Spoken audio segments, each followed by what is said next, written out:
بل د جنازې وخت درې اوقات شریعت لیکلی دي، درې اوقات چې کله د انور راخیږي دا سحر ټیم، او چې کله د انور د اسمان په منځ ودرېږي زوال ټیم، او د ماښام په وخت چې کله انور کوزیږي، د درې اوقاتو کې یو قسم مونځ یو قسم سجده جایز نه ده. او د دې وجه دا ده چې په دغه وخت کې په مخ د ځمکه باندې داسې یو قوم شته چې هغوی د انور عبادت کوي. نو چې کله انور راخیږي او په منځ ودرېږي او کوزیږي، نو په دې درې اوقاتو کې دوی انور ته په سجده باندې پراته. نو شریعت مونږ ته وویل چې تاسو په دې وخت کې سجدې والا مونځونه وغیره مه کوئ. د دې نه علاوه عبادت کولی شي، تلاوت، ذکر، اذکار، هر قسم عبادت کولی شي، صرف د مونځ نه پکې منع ده.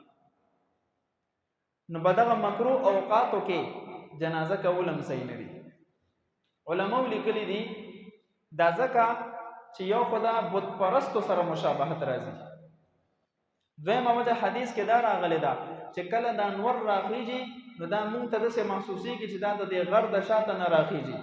نو په دغه وخت کې دا شیطان چې دی نو د ده دوه ښکرې دي، د شیطان دوه ښکرې دي، بین قرنی الشیطان، د انور د دغه شیطان د دوه ښکرو منځ کې راخیږي. نو که مونږ الله ته سجده کوو خو بت پرستو سره مشابهت راځي ګویا چې شیطان ته سجده کوي. نو مکروه وخت کې به جنازه نه کوي. اوس یو جزیه فقهاو لیکلې ده په یو اتفاقی طور سره، اتفاقی یو جنازه داسې وخت کې حاضره شوه چې مکروه وخت دی. اول نه ټایم صحیح مقرر خو اتفاقی جنازه داسې ټایم له حاضره شوه چې مکروه وخت دی، نو بیا به کې جنازه کولی شي، بیا گنجایش شته. خو اول نه به مکروه ټایم نه مقرره چې دا مسله ستاسو ذهن کې وي. دریم حق دا دی چې کله ته میت دفن کې، دفن المیت فرض علی الکفایه، میت دفن کول هم دا فرض دی په مسلمانانو باندې. سوځی به نه، همداسې به دریاب ته نه لړکې، دفن کې به. دوه قسمه قبرونه دي زمونږ په دې بلادو کې هر ځای کې، یو ته وایي لحد او بل ته ویل کېږي شق. لحد دې ته وایي چې ته کله قبر وکنې نو د قبر به د یو جانب کې یو بله کنده داسې غټه وباسې چې پکې مړې راځایږي. په ځمکه باندې قبر نه وي، غټه کنده خو وباسې، خو ورسره د یو جانب کې بل هم داسې غټ کنده وباسې چې په هغې کې مړې راځایږي.